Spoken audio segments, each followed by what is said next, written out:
within, just as a child maintains the environment of a fish tank. We are like lab rats, living out our entire existence, never questioning the confines of the cage or the scientists who experiment on us. New World Order engineers have hijacked human destiny. Its controllers have closely studied human behavior for more than 100 years and are now steering us with expert control, using our primitive drives and desires as levers. They have developed their mind control systems to the point of being able to control the average unconscious person like a car.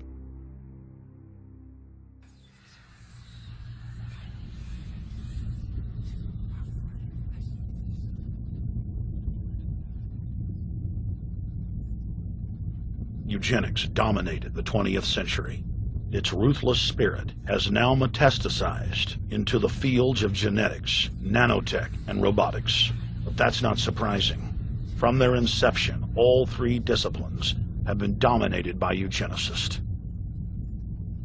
The billionaire founder of Sun Microsystems, Bill Joy, courageously went public in 2000 to warn of a cancerous consensus among the technocratic elite that at best humanity would be completely enslaved by the year 2030, and at worst, mass extermination of everyone but the elite would take place. A who's who of the techno-elite are members of what is known as the transhumanist or post-humanist movement. Many of its adherents see only the beneficial aspects of technology's exponential rise, like bringing sight to the blind, sound to the deaf, and longer life for all. But what many of them don't know is that master eugenicist Julian Huxley founded transhumanism, and that society's controllers openly admit that the new system is designed to progress into absolute tyranny.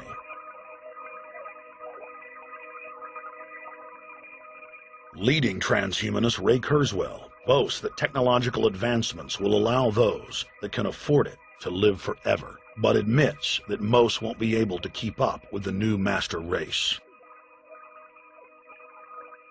The drive for world government is now all about who will control and have access to radical life extension systems.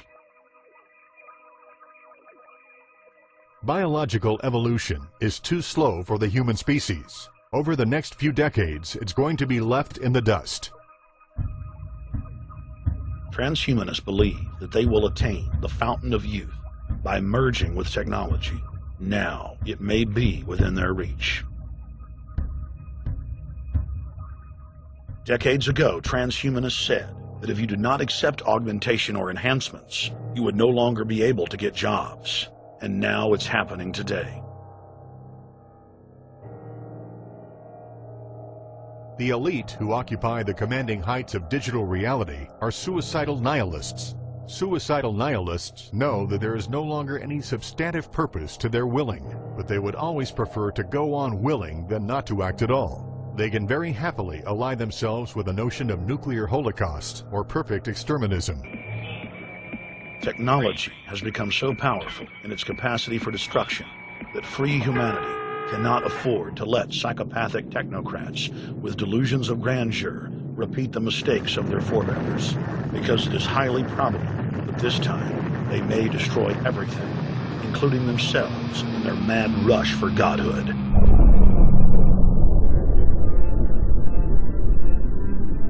In this film, we have chronicled the Overlord's bloody orgy of experimentation, which already claimed the lives of more than 150 million people in the 20th century. And now, they are promising to deliver an invincible tyranny that will dwarf their past exploits. In the days of World War II, there were sovereign nations and armies to stand against Hitler's final solution.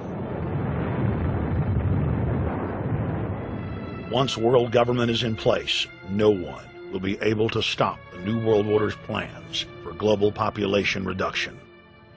For those immune to psychological programming, hundreds of FEMA camps have already been built throughout the United States. In their quest for population reduction, no method is off the table.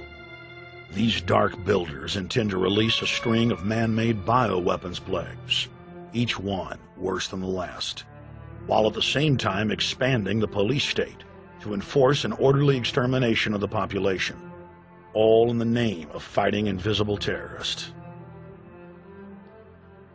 And the Georgia Guidestones stand today as a cold testament to the elite's sacred mission.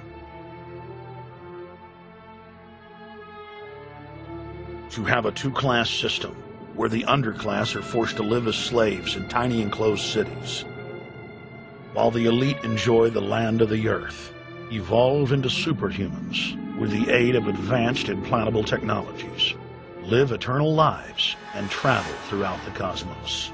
This is the promise given to the inner members of the New World Order and the agenda of the Bilderberg Group.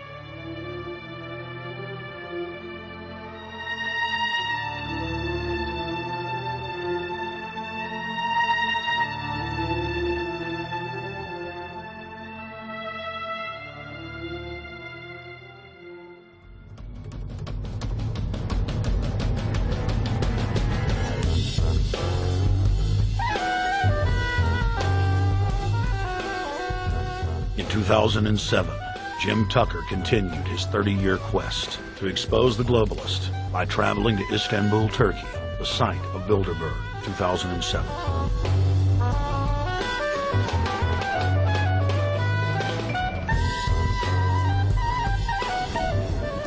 Jim Tucker, thank you for coming on, my friend. It's always fun. Jim, tell us what you saw today when you were out at the Ritz Hotel. We were at the Ritz-Carlton. It looked like a typical Bilderberg scenario. They had the armed guards all around the place. They had platoons of cops in formation waiting for the disbursement. They also had cops all the way around the building, and they had all those high-tech things where every member can hear whatever's spoken in any language, instantly translate into his own language so they can keep up with it.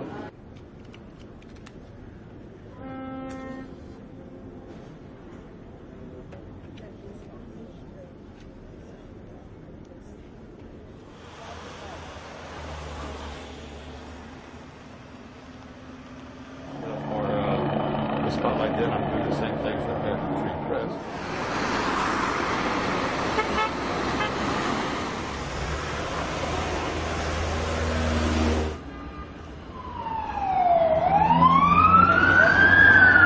Herhangi bir sorun çıkmıyor. Hey, is the hotel open? Sealed up? Çünkü İngilizce bilen var mı? Ben bilmediğim için. Let's just ask him directly.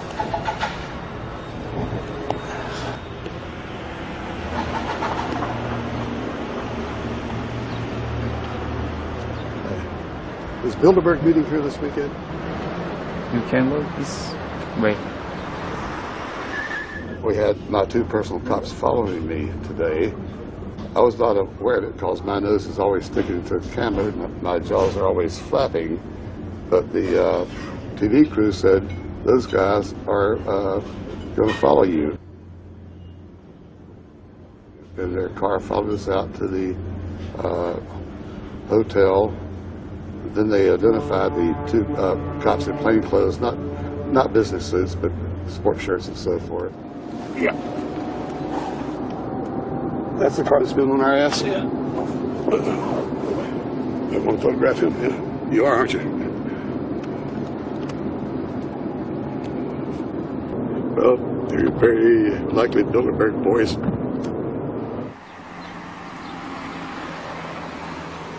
John Elkin, owner of Fiat and a fellow Bilderberger, thought that they could take a stroll off the grounds without being noticed by the commoners.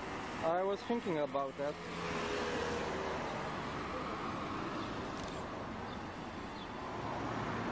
This Bilderberg attendee sneered at our camera.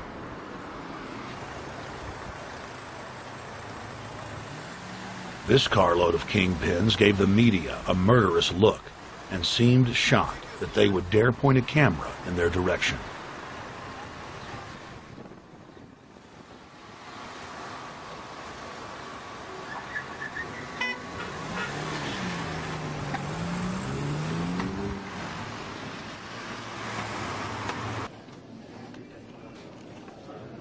In 2007, the Bilderberg Group received the heaviest global coverage in its history.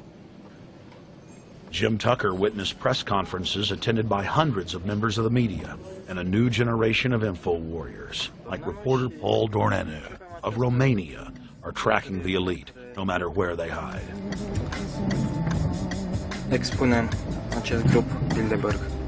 Now, Jim, my governor, Rick Perry, it's in the front of the Dallas Morning News. The headline reads, Texas Governor Rick Perry to attend Bilderberg. What does it mean to have the governor of Texas in the Dallas Morning News just admitting he's going to Bilderberg Group?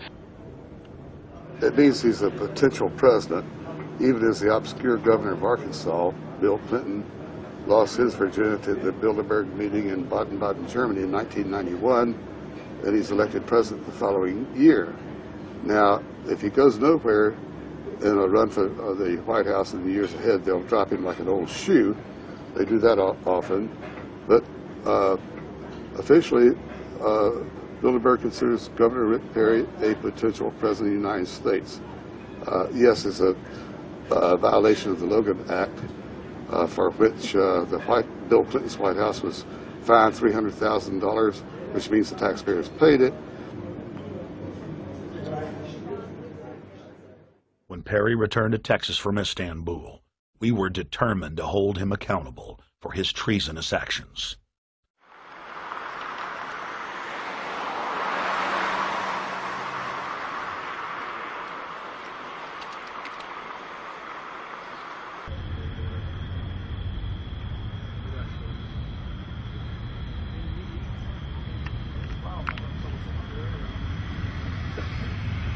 We don't want our roads, our water, our power plants, our entire infrastructure turned over to the New World Order.